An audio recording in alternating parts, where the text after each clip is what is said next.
딱딱한 법의 속살 심쿵하게 파헤쳐드립니다. 본격 법조 예능 불타는 감자. 안녕하세요. 네, 안녕하십니까. 잘 지내셨습니까? 예, 잘 지내고 오늘 있습니다. 복장이 굉장히 차분하시네요. 예, 늘상 그렇듯이네요. 수트 빠지.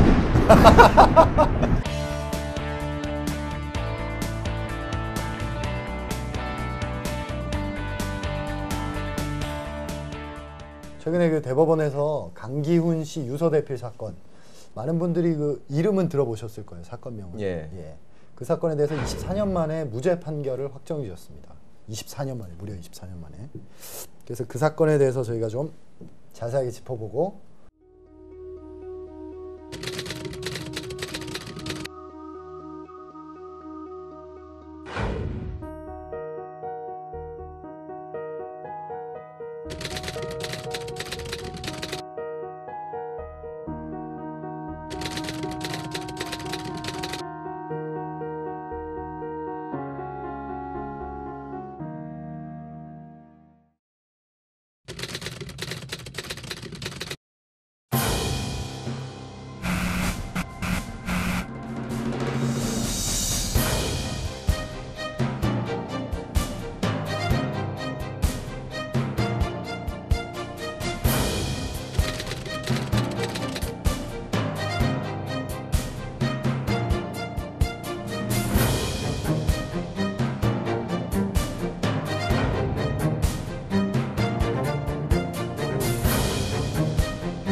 영상을 보셨겠지만 이게 24년 전의 사건이라서 정확한 내용을 이제 잘 모르시는 분들도 많을 텐데, 저 같은 경우에 대학 다니는 동안에도 몇 학번이시죠? 86학번입니다. 86학번. 예. 예. 정확한 인폼을 드려야 되니까. 제가 일찍 들어갔어요. 근데 이 분신자들이 되게 많아서 모든 사람들이 걱정을 좀 했습니다.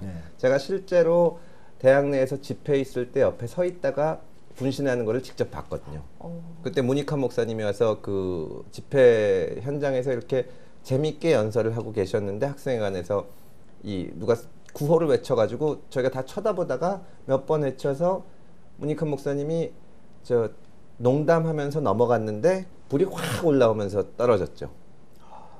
그런 일들이 굉장히 많았는데 80년대 말에 많다가 90년대 초에 이제 강경대군 사건이라고 91년. 시위 현장에서 맞아 죽는 사건이 있었습니다. 그러고 나니까 정부에 이제 말하자면 이제 폭압적이고 강압적인 거를 항거하면서 자살하신 분이 생겨서 사실은 뭐 민주진영에서도 굉장히 걱정을 많이 했죠. 근데 이게 말하자면은 반대쪽에서 소위 말하는 보수 쪽에, 뭐 보수도 제대로 된 보수는 아니지만 정권 쪽에서 누군가 이거를 기획하고 있다는 소문을 흘리기 시작했습니다.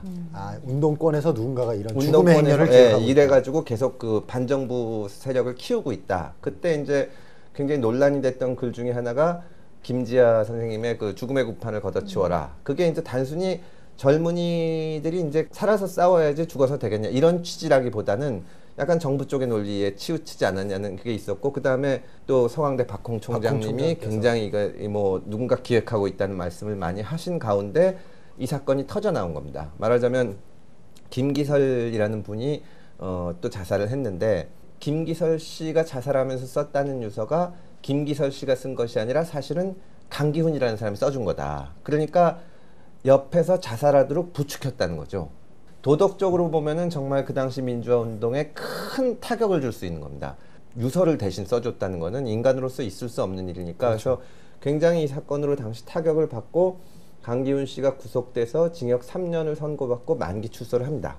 근데 그 과정에서도 강기훈 씨는 처음부터 끝까지 그런 적이 없다. 내가 어떻게 그 동료의 유서를 대신 쓸 수가 있냐, 사람으로서. 그래서 무죄 주장을 했는데 국립과학수사연구소에서 이 유서의 필체가 돌아가신 김기설 씨의 필적이 아니고 강기훈 씨의 필적이다. 그게 아주 강력한 증거가 된 거죠. 예. 국과수에서. 국립과학수사연구소에서. 그런데 중간에 반전이 생긴 게 그때 국립과학수사연구소에서 그 문서 필적 감정을 했던 감정인이 뇌물을 받고 구속이 됐어요. 그러니까 말하자면 이게 이런 사람을 도대체 믿을 수가 있냐. 감정사로서 기본이 안 된 기본이 안 됐다. 그런데도 불구하고 항소심 대법원에서 전부 유죄가 확정이 된 겁니다. 예, 그때는 그런 분위기였죠. 소위 말해서 사주, 방조. 예. 그러니까 죄명은 자살 방조지만 사실상 뭐 사주했다 뭐 죽으라고 이런. 했다. 네, 방조, 죽으라고 했다. 자살 방조라는 게 도와주는 것도 있고 이게 사주도 있습니다. 권유도 있죠. 그러니까 방조의 방법에는 그 제한이 없습니다. 죽을 수 있는 뭐 칼이나 밧줄이나 이런 거를 갖다 주든 사다 주든지 혹은 정신적으로 이렇게 뭐 북돋아 주든지 하는 게 전부 자살 방조가 됩니다. 아, 그러면 왕따 가해자 같은 경우도 자살 방조죠? 그거는 이제 예상을 할 수가 있어야죠. 내가 왕따를 해서 이 사람이 자살을 할 수도 있다 그러면 잘못하면 살인죄가 될 수도 있는데 그건 아니고 이제 왕따를 당하는 사람이 자살하고 싶다 그러는데 뭘 그래 너 자살해라 하고 도와준다거나 말을 그렇게 한다거나 하면 자살 방조가 될 수 있습니다. 유서를 대신 쓰면 그게 자살 방조 되나요?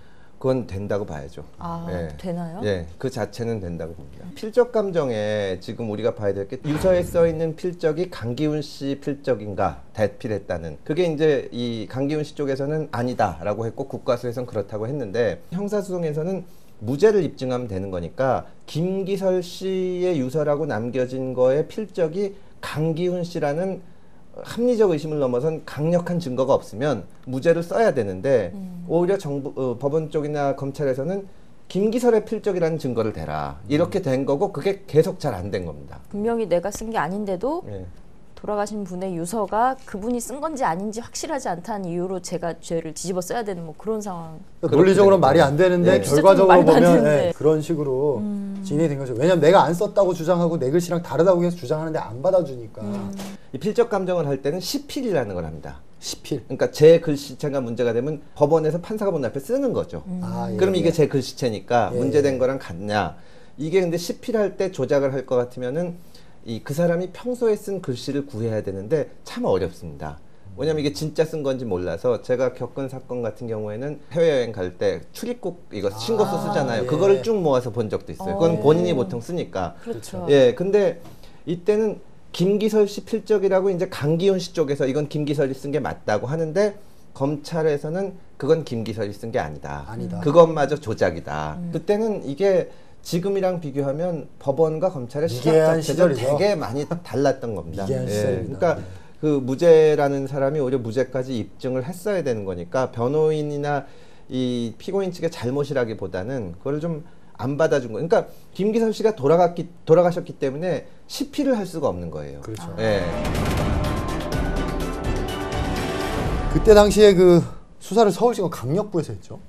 공안 사건 아닌가요? 그러니까 저희 이제 공안 좀 아는데. 이게 그냥 제 생각에는 아마 세게 정권 차원에서 수사를 하려고 강력부에서 했던 게 아닌가 싶은데 이례적인 거 아닌가요? 강력부에서 이런 이례적이죠. 굉장히 이례적입니다. 좀 저도 지금 생각해도 약간 의문인데 강력부는 분위기가 좀 달라요. 그러니까 공안부는 나름 굉장히 젠틀하고 엘리트라는 의식이 있는데 강력부는 깡패 때려잡는 그런 게 있죠. 그래서 좀 말도 거칠고 어쨌든 지금까지 강기훈 씨가 유죄를 받게 된 그 논리, 과정 이런 것들 저희가 좀 짚어봤는데 대법원까지 가서 유죄 판결이 확정이 됐는데 재심이 시작되게 된 계기 같은 건 또 있나요? 노무현 정부가 출범하면서 과거사 정리 이런 것들이 시작이 됐잖아요. 진실화해위원회에서 이 사건을 조사를 했어요. 조사를 했고 조사해보니까 강기훈 씨 필적하고 다른 거예요.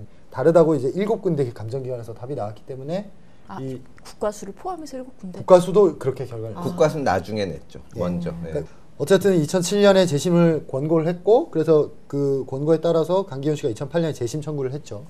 재심 청구를 해서 2009년에 서울 고등법원이 재심 결정 고법이 하게 돼 있잖아요. 그래서 그럼 바로 고법으로 가나요? 그렇죠. 그러니까 이제 검찰이 불복을 했죠. 불복을 해서 이게 대법원으로 올라가지 않았겠습니까? 거기서 대법원이 이 재심 결정 그러니까 재심을 할 건지 말 건지에 대한 확정 판결을 3년을 끌어요. 원래 그렇게 오래 걸리나요? 이게 뭐 그렇게 오래 걸리지? 오래 걸리지 않죠. 그러니까 재심이라는 것을 받아들이는 것이 되게 어렵긴 한데 그 고등법원에서 받아들이면 대법원에서 특별히 다시 보진 않거든요. 어차피 재판을 다시 하게 되니까. 근데 그걸 오래 끈 거죠. 그래서 2012년 10월에야 재심 개시 결정이 내려져요. 그래서 이제 2014년에 서울 고법에서 재심 결과 강기훈 씨 무죄다 이런 결론을 냈고 그게 다시 이제 대법원에 올라와서 검찰이 또 어필을 했죠. 그래서 이제 5월 14일이죠. 네, 5월 14일 날 결국 최종적으로 무죄가 난 거죠. 이게 왜 이렇게 늦게 걸렸나를 잘 모르겠는데 이때 당시에 그 사건을 수사했던 주인 검사가 나중에 대법관이 됐거든요. 법원에 가서. 그게 영향을 끼친 게 아닌가 설마 아니라고 생각은 하지만 늦어졌죠. 상당히. 당시 수사팀이 누구였는지 한번 볼까요? 당시 부장검사가 이제 강신욱 당시 서울지검 강력부장이었고 나중에 대법관이 됐죠. 그리고 그 밑에 계셨던 분이 신상규 전 고검장, 지금 현재 변호사시고, 그리고 그 밑에 계셨던 분 중에 이제 곽상도, 남기춘, 뭐 다들 다 아시겠죠? 공교롭게도 또 박근혜 캠프 쪽하고 다 관계가 있었어요. 그 이번 정권하고 굉장히 그렇죠. 다는 아니고 상당 부분. 당시 또 법무부 장관은 김기춘 전 비서실장이셨고, 하여튼 이런 분들이 그때 관여를 하셨었는데, 근데 이거를 사과를 해야 되는 거 아닌가요? 지금 무죄가 났는데 너무나 정말 잘못된 결정이고 또 그거로 인해서 당사자가 입은 피해가 너무 크고 그 당시에 이제 판단을 한 그 근거를 지금 놓고 볼 때 그러니까 그게 너무 빈약하거든요. 그 법조 전체로 봤을 때는 어쨌거나 지금 재심 결정 나면서부터 이게 잘못됐다는 걸 알고 있는데 그 이후로도 몇 년을 끈 거거든요. 지금 강기훈 씨가 암에 걸렸는데 그래서 여러 번 그 저 언론에서 이런 시위도 하셨죠. 빨리 결정해달라고 하는데도 시간을 끈 겁니다. 이거는 법조계 전체가 사과를 해야죠. 그러면 사과까지는 아니더라도 뭔가 해명 같은 걸 하신 분도 있을 수밖에 없을 텐데 대언론을 계속 하시면 제가 타 언론에 보도된 해명들 몇 개 봤는데 그 남기춘 전 검사장 지금 변호사시죠. 그분께서 뭐 옛날 일을 지금의 잣대로 하면 다 말이 되느냐, 뭐 세종대왕이 했던 것도 그러면 다 뭐 결론이 뭐 다 달라질 거다, 뭐 이런 식의 말씀하셨더라고요. 모든 사건이 다 맞물려 있는 게 그 박상욱 대법관한테 저희가 막내 검사론을 굉장히 비판했잖아요. 똑같이 연결이 되는 거예요. 남기춘, 곽상도 이런 분들 다 그 당시에는 약간 그렇죠. 한 3년 차 뭐 이랬으니까 난 막내 검사였어. 이렇게 충분히 피해갈 수 있는 거죠. 그러니까 우리가 그 한 번 그런 부분이 무너지니까 그 뒤부터 뭐 박상욱 그 검사도 대법관 하는데 뭐 이렇게 되는 거죠. 강기훈 씨께서 지난해 1월에 서울 고법에서 있었던 재심 그 재판에 나와서 최후 변론하신 게 있거든요. 판사가 이제 가혹행위가 있었느냐 이렇게 질문을 했는데 그때 당시에는 이 강기훈 씨가 없다고 했었어요. 고문 받은 적이 없다고 했죠. 없다. 왜 그랬냐고 그러니까 그 당시 감수성으로는 진짜 막 매달고 두드려 패야 이 고문이지 뭐 이렇게 뭐 몇 대 주먹으로 패고 뭐 욕하고 잠 안 재고 이런 거를 고문으로 생각하기 힘들던 시절이어서 그냥 없다고 했다고 했지만 신상규 검사가 직접 했다는 그 워딩, 니들은 뽕쟁이나 똑같은 놈들이요. 뭐 이런 식으로 말씀하시면서 잠을 재우지 않고 반복 질문과 욕설, 똑같은 질문을 계속하는 거죠. 그 한겨레 신문하고 인터뷰하시면서 또 밝힌 내용들을 보면 신상규 검사는 맥주를 창틀에 깔아놓고 취조를 했고 취기가 오르면 욕설을 하며 주먹으로 때렸다. 몇 대 맞은 것 가지고 치사하게 얘기하기가 그래서 판사의 질문에 고문이 없었다고 말했다.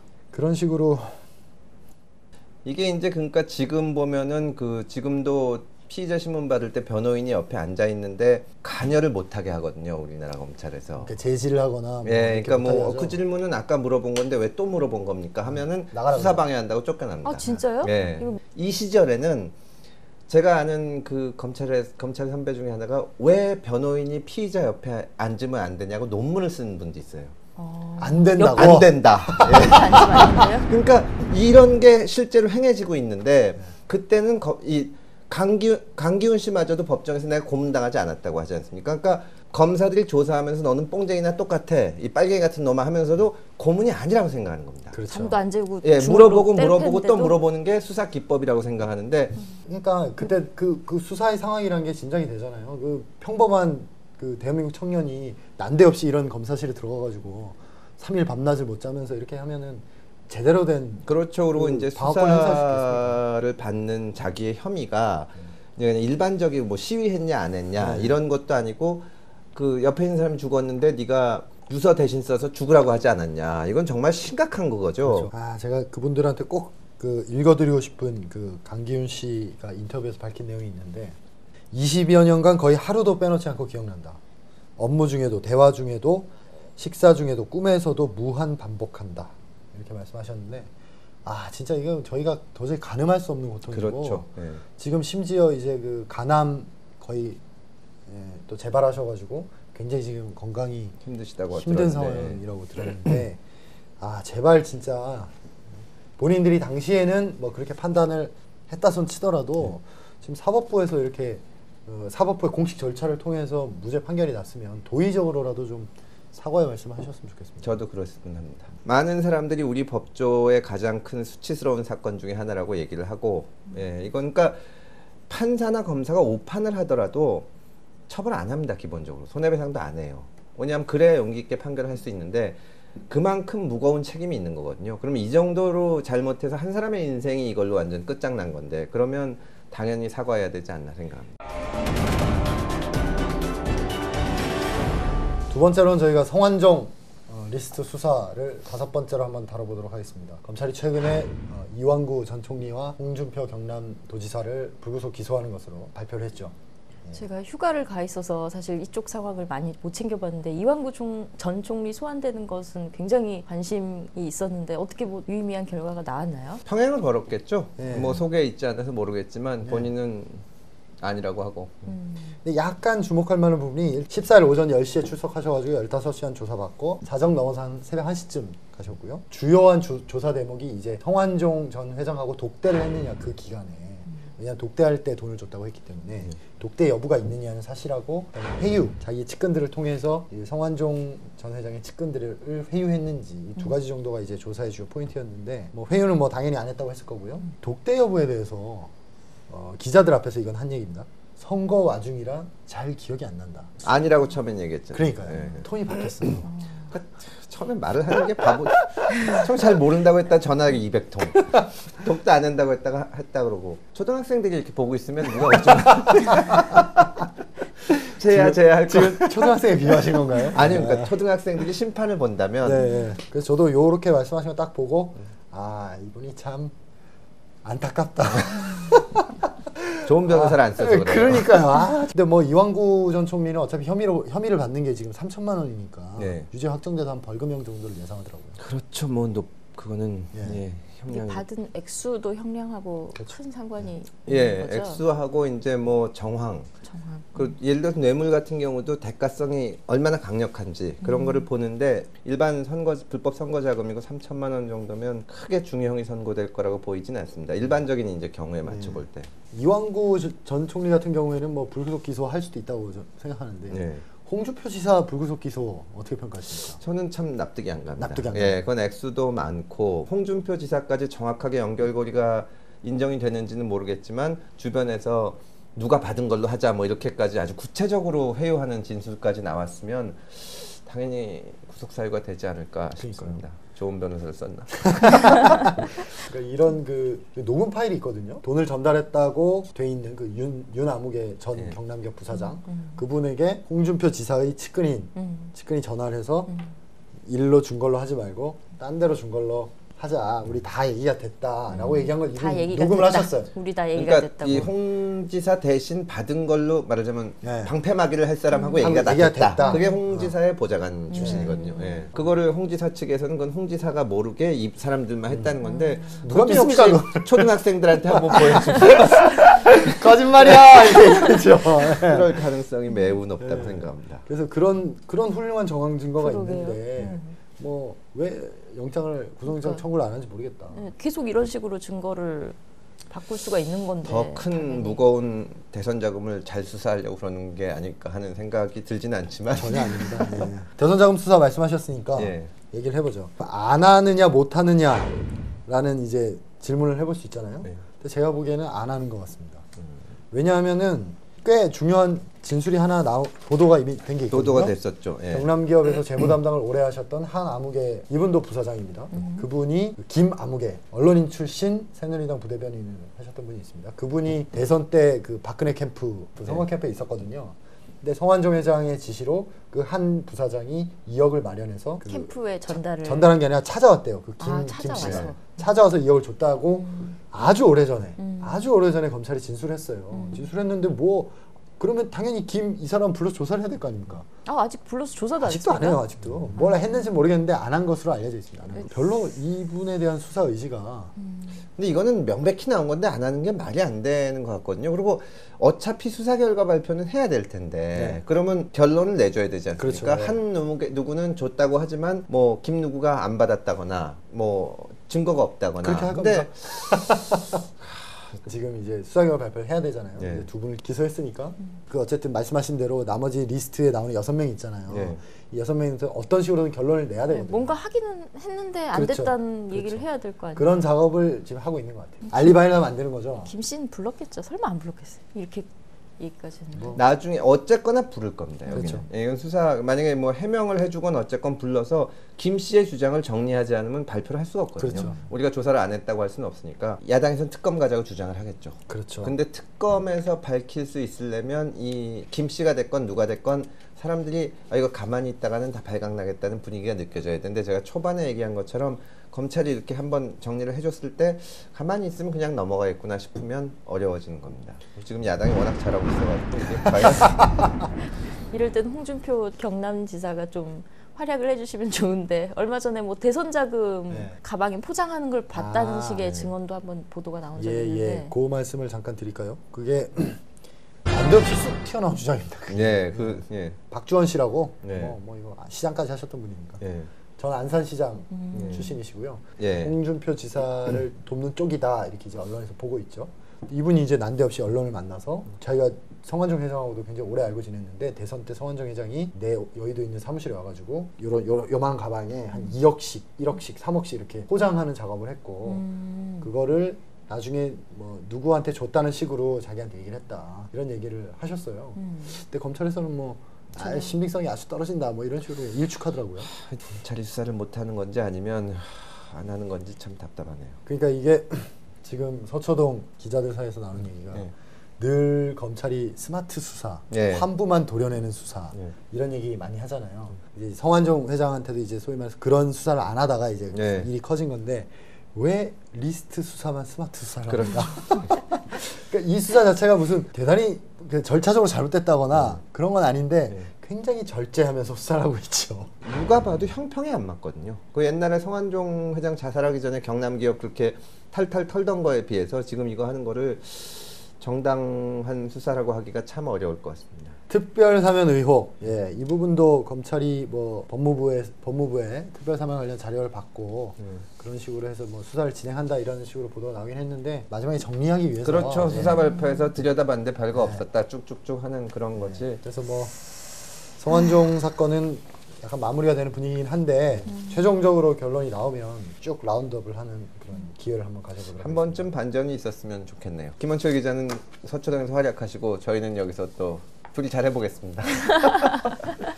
다음 코너로 넘어가시죠.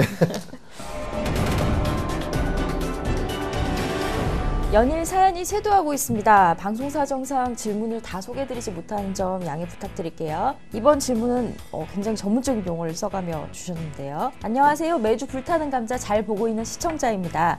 간통죄에 관련해서 궁금증이 생겼습니다. 얼마 전 기사에 유책 배우자 이혼 소송이 가능하다는 것에 대해서 대법원이 공개 변론을 열었다는 기사를 봤습니다. 보통 간통죄가 없는 국가들은 유책 배우자도 이혼 소송이 가능하다고 하던데 간통죄 폐지와 파탄주의는 보통 함께 이루어지는 건가요? 그리고 간통죄 폐지 이후 이혼 위자료 현실화가 이뤄져 이전보다 더 많은 위자료를 받을 수 있게 된다는 기사를 봤는데 정말 그런지 궁금합니다. 이 질문이 너무 길기도 하지만 유책 배우자의 파탄주의 얘기까지 굉장히 어렵네요. 이 설명을 한번 해주셔야 될 것 같은데. 먼저 이혼에 대해서는 두 가지 태도가 있습니다. 말하자면 이 누가 잘못했든지 간에 서로 싸워가지고 이미 부부로서 이게 친하지 않으면 남자 측에서 이렇게 뭐 이 바람도 피고 무슨 뭐 한다고 해도 내가 잘못한 건 맞지만 이미 우리가 부부로서 이거 안 되니까 이혼하자 해도 해주는 게 파탄주의입니다. 유책 배우자라는 거는 예를 들어서 남자 쪽이건 여자 쪽이건 한쪽에 잘못이 있을 때 그걸 유책 배우자라고 하는데 우리나라는 전통적으로 유책 배우자의 그 이혼 청구를 안 받아줬습니다. 말하자면 파탄주의가 아니었습니다. 그게 왜 그러냐면 옛날에는 남자가 경제권을 다 쥐고 있었기 때문에 말하자면 남자가 바람피고 남자가 이혼해서 여자를 쫓아내는 현상을 방지하기 위해서 그랬는데 남녀 평등이 어느 정도는 이루어지고 하고 또 이혼해서도 여성이 경제적으로 이제 자립이 가능하니까 우리나라도 파탄주의로 가고는 있는데 아직 완벽하게 선언한 것은 아닙니다. 간통죄 폐지 이후 이혼 위자료 현실화가 이루어질지는 아직은 뭐 의문입니다. 간통죄가 폐지됐다고 하더라도 형사처벌을 안 받는다는 것이지 부부 사이에 이제 그 부정행위를 하면 손해배상 청구를 당하고 뭐 책임을 져야 되는 것은 맞죠. 현실적으로 이혼 소송을 보면 위자료보다는 재산분할 청구권이 훨씬 경제적으로 영향이 큽니다. 그러니까 같이 모은 재산을 반씩 나눠주는 거. 예전엔 그게 없어가지고 그 한쪽이 고통을 겪었는데 지금 그게 중요하지 위자료 자체는 그렇게 큰 영향을 주진 않습니다. 그래도 이제 감정적으로 유책 배우자가 이혼을 소송을 제기하면 좀 위자료라도 듬뿍 받았으면 뭐 그럼 민사적으로 해결을 하겠죠. 민사적으로 네. 예, 그러니까 그 위자료랑 조절을 해서라도 근데 다만 위자료 조절하고 뭐 재산 분할 조절하고 해주지만 이거를 어차피 따로 사는데 이혼을 안 시키는 건 좀 이상한 거죠. 예. 광고도 하나 하겠습니다. 불타는 감자가 페이스북에도 둥지를 틀었습니다. 개설 첫날에만 좋아요가 100회를 돌파했습니다. 아이 창피해. 100회보다는 좀 더 많이 해야 되는데 저희 목표는 사실 100만입니다. 뜨거운 관심과 성원에 감사드리고요. 좋아요 많이 눌러주시길 부탁드릴게요. 그리고 앞으로도 프로그램과 관련해서 궁금하신 내용이나 제보하실 내용이 있으시면 페이스북 페이지 꼭 들려서 남겨주시거나 아니면 메일을 보내주세요. 주소는 아래에 나가고 있습니다.